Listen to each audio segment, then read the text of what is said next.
Hello, friends, and welcome to the Powerful Podcast. I'm your host, AJ McCord. In this podcast, we introduce you to powerful women who are changing the game in and outside of their field of play. These are women's stories, women who happen to be doing things that many of us can only dream of, but the lessons and inspiration they share is universal.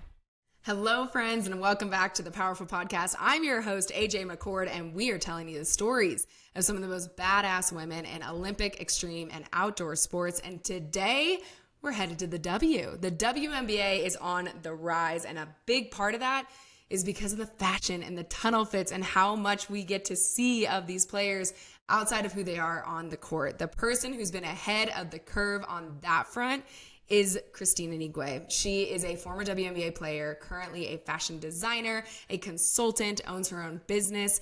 And in this episode, we talk about how to embrace yourself as a whole human being and how oftentimes as athletes, we get put in boxes and we get asked to stay there by society. And she said, absolutely not. We talk about the inspiration behind some of the most iconic tunnel fits that your favorite player has probably worn. And I hope in this episode, you really are reminded of how important and critical it is to embrace every aspect of yourself, because there is not a single element of who you are that is a mistake or that is a distraction, but it is a part of building a life that you love. And that's what I think Kristine has done. And it's an example that I think the rest of us would really be wise to follow. So I hope you enjoy this conversation with Kristine Anigwe. I am so excited to be joined now by somebody who is the definition of multi-talented. She was the freshman of the year when she was a Cal Golden Bear. She was drafted in the WNBA in 2019, played for the Wings, the Sparks, the Mercury. She has her very own fashion brand called KA Originals, which can be spotted in many a tunnel around the W, being worn by your favorite player, most likely. And then, of course, recently launched Designed to Be Seen, which is a course back at Berkeley. So, okay, add professor to the title. This is Kristine Anigwe. I am so excited to have you on the podcast. Welcome. Thank you so much. I'm so excited that you invited me. And yeah, I can't wait to get this going. Girl, we got to start with the fact that I just listed off like 15 different lanes of life. We are talking basketball, we are talking fashion, and it all works together. So explain to us how all of these things are different aspects of just who you are. How did Kristine come to be a baller, a fashion designer, and somebody just embracing every aspect of that? I think like you have to go back to just like being an athlete and like how like multidimensional you have to be being playing basketball in itself. And so going to Berkeley, being able to be around so many talented people, I was able just to like learn so much from them. So when my transition, when I got drafted, I realized, wait, I kind of want to do, I kind of have other passions that I want to do. And I'm at the highest point of like being a basketball player. Like I'm in the 1% at that point. And I really, really, really wanted to dive deeper into just different avenues I was interested in. So I started my clothing brand first. And then I was able to get clients and work with different people around the league and have them start their own brand. So it was just like so many different things that I was doing all at once. And like now it's finally starting to slow down and I'm finally taking a step back from like what I've been able to do off the court and just appreciate everything for what it is. Yeah, I want to get to that because that's a really important transition, especially for somebody who has hustled for so much of their life to take that step back. But before we get there, I want to go back a little bit to the beginning of what you mentioned, which is starting KA Originals. And obviously that stems from a love of fashion in some aspects. So where did that come from? When did you start realizing, oh, I really like, fashion and designing and being dressed a certain way for certain events? Like, how did you start embracing that? I would have to say my mom. When I was in middle school, it was so hard for me to find clothes, so hard to find things that fit my body. And she was so, so, so, so keen on research. And she didn't want me going to school looking like less inferior than anyone else around me. So we did like, first I started wearing Gap, like in middle school. I started wearing Gap. They had a line for tall women. And I'm like, is Gap the only place where I'm gonna be able to shop? I'm in middle school. I wanted to wear like the Claire's and like the pink, and those brands didn't fit me. So I already knew that I was like in a unique position, and we did a lot of we for it was the shoes for me. Like first it was the shoes, and then it was the jeans, and then it was the tops and the dresses. So we started bouncing on different things that just wasn't fitting me, and I was trying to find my style in middle school with my mom. And then like high school, I was like, this is a problem. Like high school, I was like, okay, I'm 6'2". I'm 6'2", 6'3". I was growing so fast, and I was 6'2" by my freshman year of high school. Oh my Imagine gosh. like 6'2" and could not find anything that fit me. Jeez. I mean, And I have empathy, but at 5'4", I actually cannot relate. I never hit a growth spurt. and that's okay. That's okay. Like for me, it was more like I realized that if I'm having this problem, I'm pretty sure a lot of other women are having this problem too that they're just not speaking about. So I was honestly really happy that I had someone that was just like pouring so much into me. And I realized that like a lot of people don't have that. A lot of people don't have someone that's going to take them shopping, go after school shopping with them, create a list of brands that fit you, that fit your body type, that looks good on you. And I was learning about proportions and colors that fit me because I can't buy pink jeans, you know? I'm 6'2". So the jeans that I'm wearing needs to fit me for the rest of the school year, and I need to be able to wear them at multiple different outfits. So I was building like capsules in high school, and just like my whole high school experience was so unique as well because I was playing basketball. I played three sports. I did track, I did volleyball, I did basketball. And I had to change clothes after like it was just a lot. Like I had events I was going to, I had after school programs I was going to. So I was really active trying to find my style as well. And like I credit a lot of that to my mom creating a safe space for me and allowing me just to like be as creative as possible. And I think that's what like started my whole thing of like athletes not being one dimensional, you know? Mm. Well, and to tie into a little bit of your mom's style, which has sort of infiltrated into the style that you've started creating, you were born in London, raised in Phoenix, and your mom is a very sort of high fashion. She was, I believe, helping you get ready for sort of these big parties as kids and stuff like Yeah. that, right? So where does the inspiration draw, or where did it draw from your mom when she was starting to dress you as a kid? With my mom watching her get ready for work. I would wake up. She went to work around 7 a.m. So around 6:30, 6 a.m. she would start getting ready, and I would like sneak in her room and I would just watch her and how she would put outfits together. And it just fascinated me how she was able to put so many different things together. And she had like a capsule and a wardrobe, and she was able to like put colors together, and she really layered her clothes.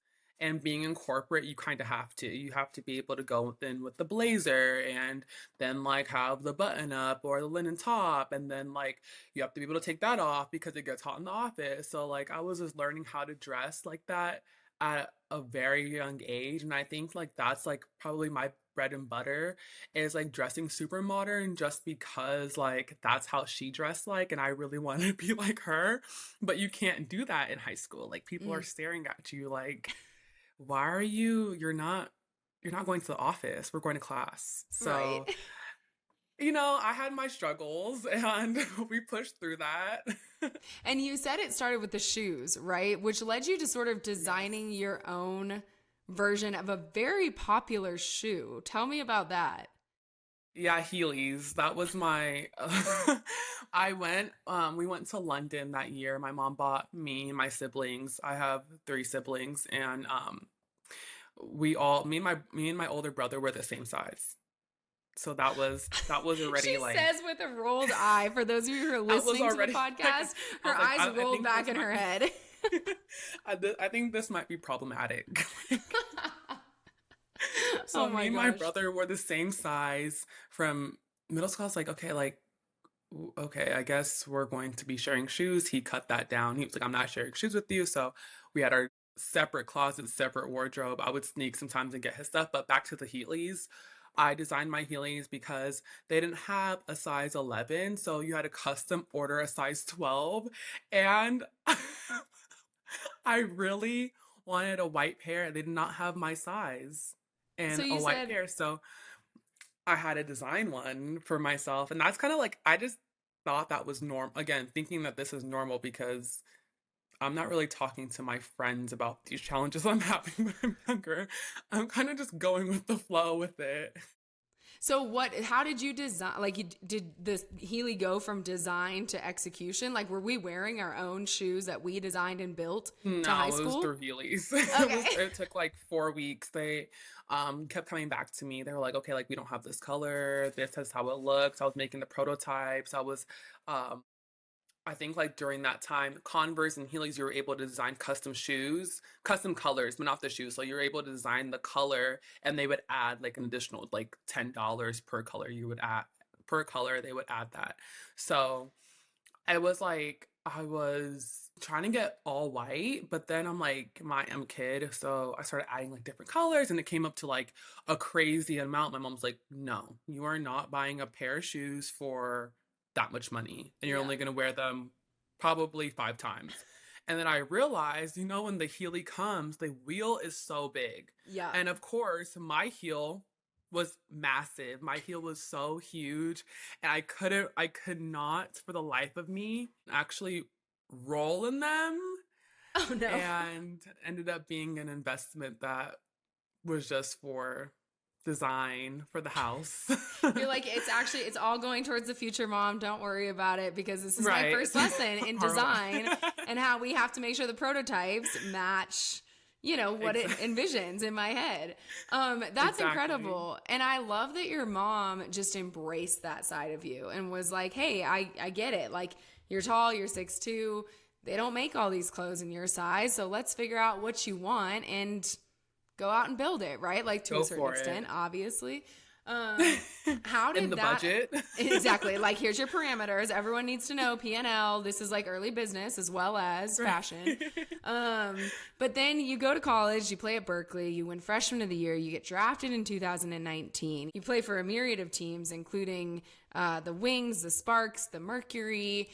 And KA Originals is born out of something that you faced in the W when you realize, oh, this problem was actually not just a high school problem. This problem is continuing into my adult life. Yeah. Tell me about how KA Originals was born. With K Originals, it started off as like a passion project. Like it was something like we're talking about this whole conversation for myself. Like I wanted things that fit me, that I felt confident in, that I could wear to events, and that I could wear in the tunnel, that I could wear just like feeling comfortable. Like I felt so foreign in my clothes, and I would go shopping and I would see like people, models, and 5'10", and I'm like, well, I'm 6'4". What? And I'm at that point, I'm in my first year I played in Turkey, and imagine the sizing being smaller in Europe. So nothing fit me. And my first year, I didn't bring any clothes with me. Wow. I didn't bring any like going out clothes or like leisure clothes. Like I just brought my basketball sweats and my shorts and my sports bras. And I was like, okay, I'm here for work. Yeah. And that was like the first time. And I was like, okay, like I don't feel like myself at all. Like I don't feel, not that I didn't feel feminine. I just didn't feel like I was able to do things outside of working out because I didn't have like clothes to go anywhere. And it wasn't until like I was like, okay, let me try shopping. So I would go shopping, I would go in the stores, nothing fit me. I was like, okay. I was like, okay, let me try different places. And I realized that I'm gonna have to learn how to create pieces that fit well in my body and make me feel confident.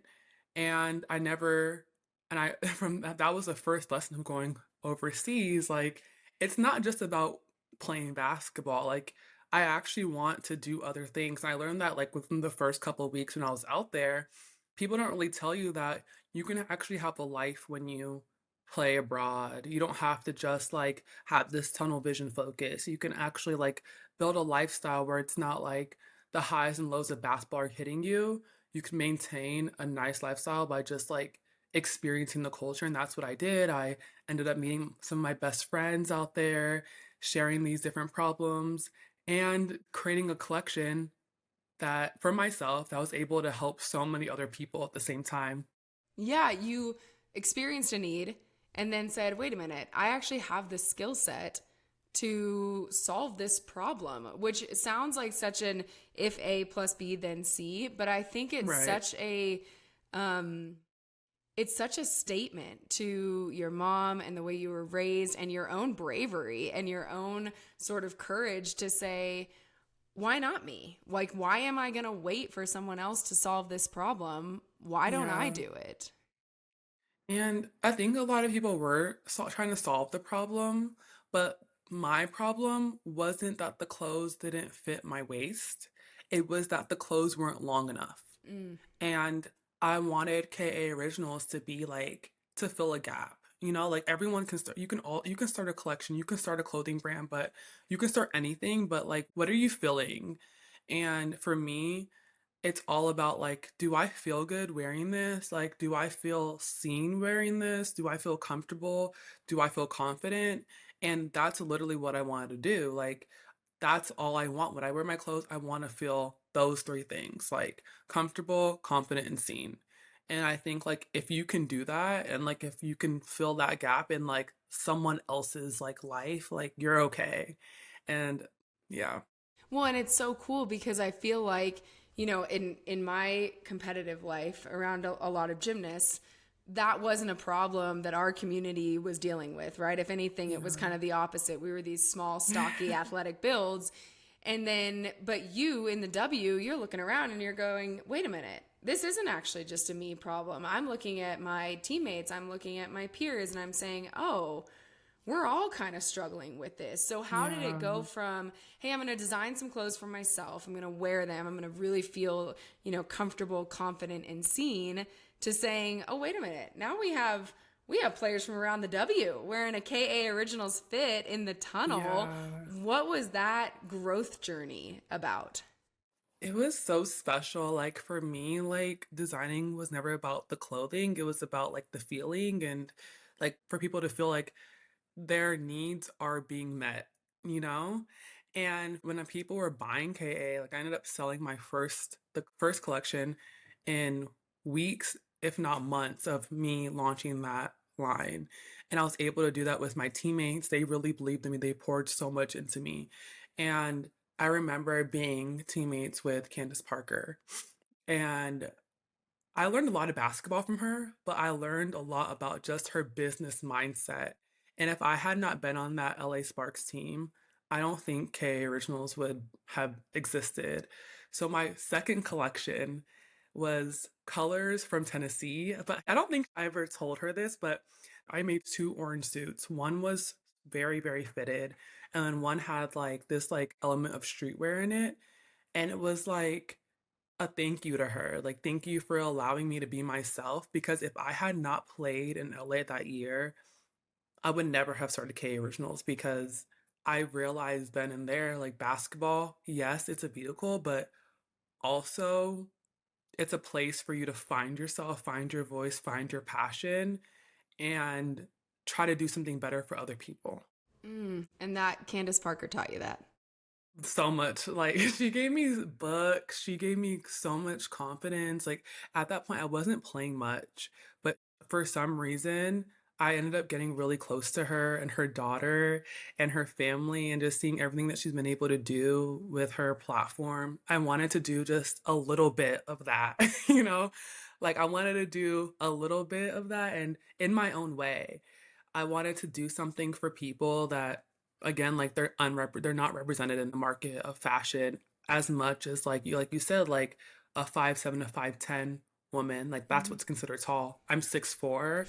My friends are like 6'5" and 6'6". They're coming to me for advice, and I had to learn a lot about proportions during that time, a lot about styling.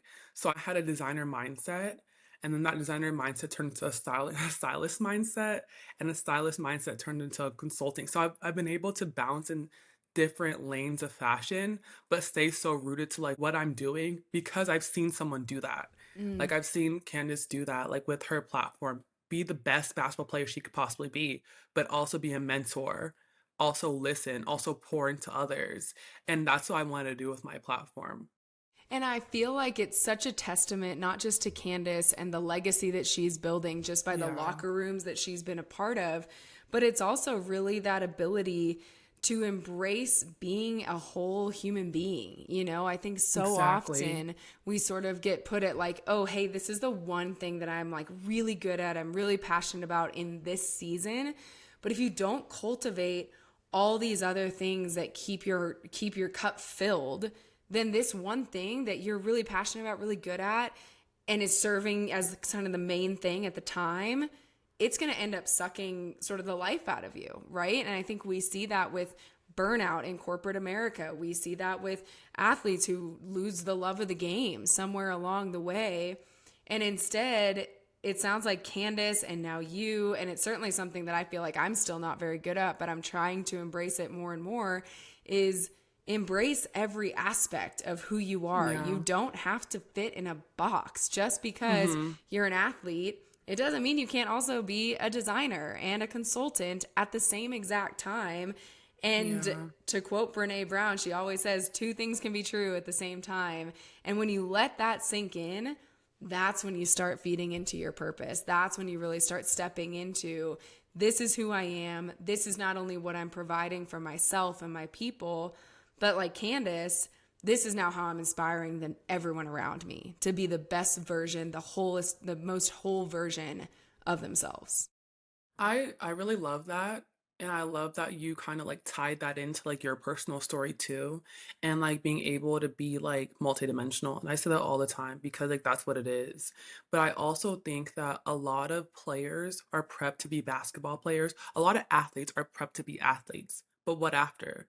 They're not prepped for the tools and the skill sets that they're going to need to plan a life that they can sustain after playing the sport. And that's why I started doing this and I started taking this seriously. And also, too, like when you're creative, people are like, oh, that could be a distraction to your craft. And it's like, but that being creative is simultaneously helping me be a better athlete because it's giving me like that balance and it's giving me the courage to be better for myself, you know? Yeah. And I think like when you're in school, when you go to like when I was at Berkeley, I saw so many people being themselves unapologetically. They're like, I'm gonna dye my hair pink and walk around and I'm still gonna be the smartest person in this room and you're not gonna judge me because I'm going to work 10 times harder. And you really have to like dig deep into yourself to finish what you start. And so Mm. when I started KA Originals, people were like, is that gonna be a distraction? And oh, she's like pouring so much into into designing. And when I started KA Creative Consulting, I took a step away from the WNBA just so I can like be an expert at this. Like I wanted to become an expert because like what I'm doing, it's not a hobby. It's not like a creative outlet. Yes, it's a creative outlet, but it's also a business. And I wanted to respect my business by becoming an expert in different categories to make it stronger. And I could not have learned that without playing in the WNBA, without playing with good teammates, because the teammates is what makes that experience the best. Like if you Yeah. have great teammates, people that love you and respect you, you're going to go further than just being on a quote unquote good team. And I think like the work that I do, it's not about me. I say it all the time. It's not about me. It's literally about people. Like I've seen it. I've seen people come to me and they're like, well, I might not have the budget. And I'm like, okay, like I have a course for you. Like take this course. That might help you. Mm. You might not have the budget, but education without a budget is sometimes what you need. And Yeah. I had to learn a lot because like you said, like when you're trying to really create an ecosystem that helps others, it's going to take a lot of work, a lot of knowledge, a lot of expertise to make sure that it's built properly, or you're going to waste a lot of funding and a lot of resources and a lot of time and not get anywhere. So that was my whole thing. And it's such an important lesson, and it's so beautiful that it's a lesson that you're willing to share, right? Because I think so often there's this element of like either maybe one of two things. One is like, I did something wrong and I don't want to admit it, or I did something wrong, or like I had to do this the hard way. And so you behind me also have to do this the hard way, right? And I think what you're talking about is completely rewriting that narrative and saying, hey, mistakes are going to happen. I'm not ashamed of it. I learned from it. And here's how you can avoid it, because my goal is not just to make KA Originals a $1 billion company. Yes, that's great. Like, let's go out, get the bag, get the money, but you can do the same thing. And like, my success is not threatened by you having to learn your own lessons as opposed to repeating mine. Exactly. And like, because I wear so many hats, I sometimes, like, as a stylist, I'm like,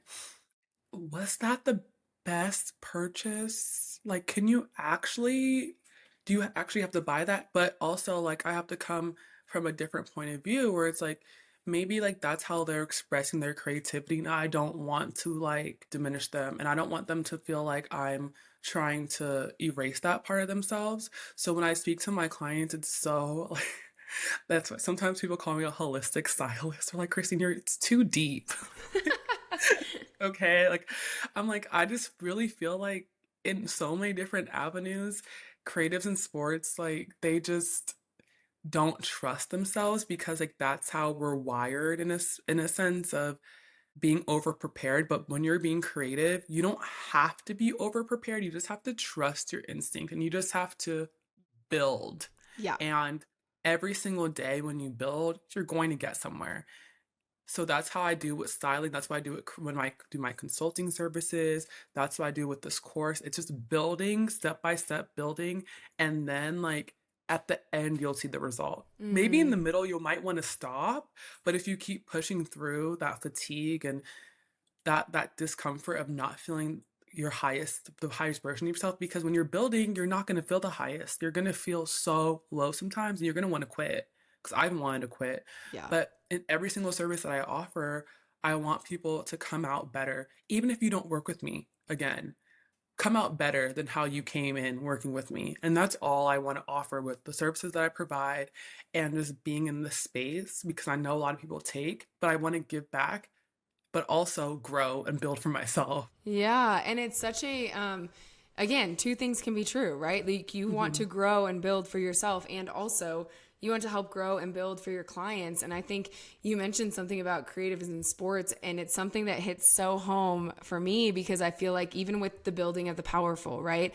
I saw a gap in the storytelling around female athletes, particularly in some of these sports that don't catch that spotlight all that often, which up until, right, and still the WNBA is like grossly undervalued, but up until a few years ago, it was even more egregiously undervalued. It was hard to watch games on TV your rookie year. It was hard to find them. It was hard for people to, like there was a very core group of us diehard WNBA fans, and now it's becoming way more mainstream, which is fantastic.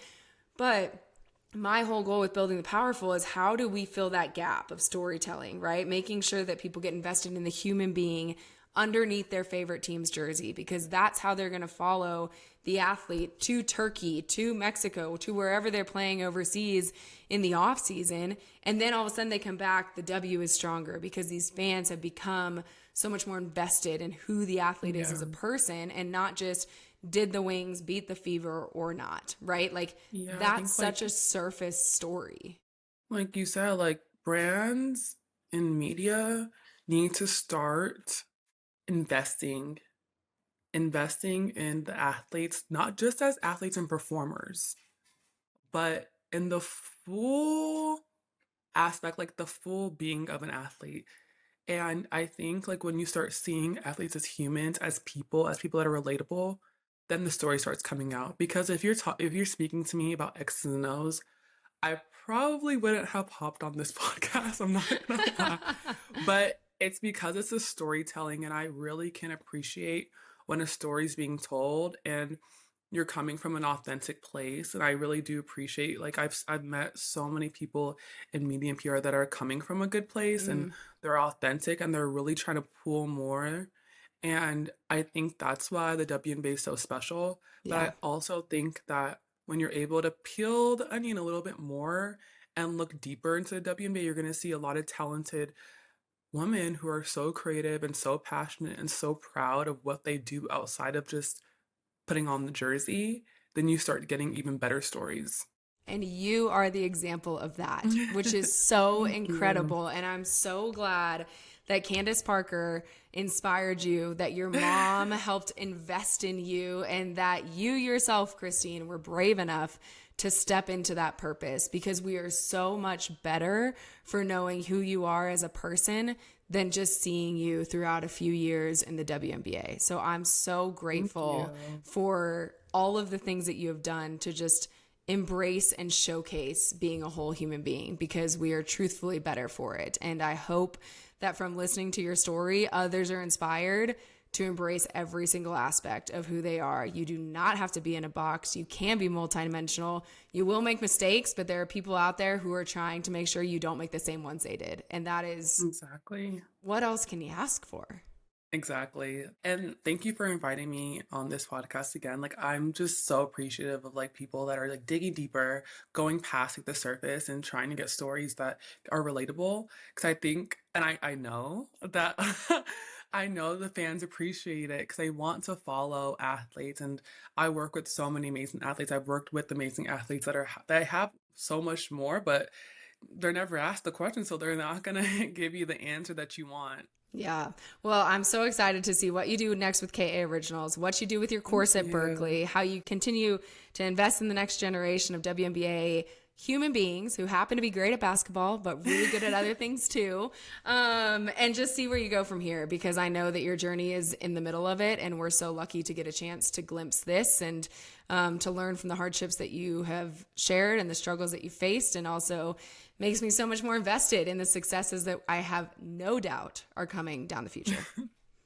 Thank you so much. Yeah, we're going to transition really quick because this is the next segment of the podcast. And you want to talk about somebody else who was brave and did something that had not been done before, but embracing their whole selves. The sports bra. This is the segment called Something to Sip On. So Something to Sip On is where you tell me your favorite cocktail or mocktail. I want to know when you're in your creative zone or when you're just off the court after a practice, what are you sipping on? I honestly don't, I rarely drink alcohol, but if I'm gonna sip on anything, it's gonna be red wine. I love red wine, any Mm, type of wine.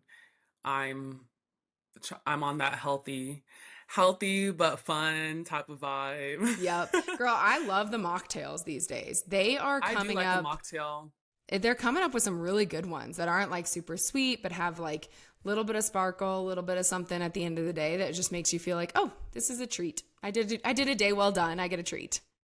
Right. I love a pineapple mocktail. I do try to stay away from them sometimes because they can get a little addicting. So you're like, there's not alcohol, but it's Yeah, sweet and it's good.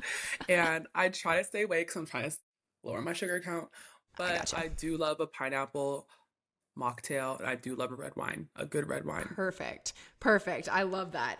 And then our next segment is called Powered Up. So, this is where we talk about what keeps you powered up for your sport or for your career in this case. I want to touch a little bit on what kept you powered up when you were in the W, then a little bit on what keeps you powered up now as a creative, as an entrepreneur, as a business owner, as all the things, because my gosh, you have to stay powered up somehow. So, as a fashion designer, what is the one thing you cannot live without? As a fashion designer, I have to be in nature. I have to be like at like weekly, if not monthly, I try to go to a botanical garden because that's what grounds me. I get a lot of my inspiration just by being out either by a beach, botanical garden, flying. I love traveling just because I get to see the layouts and I get to like just compare different areas to each other. But that's my go-to. I Like I love need to touch that. some grass, I need to be outside, I need to be in the sun, something.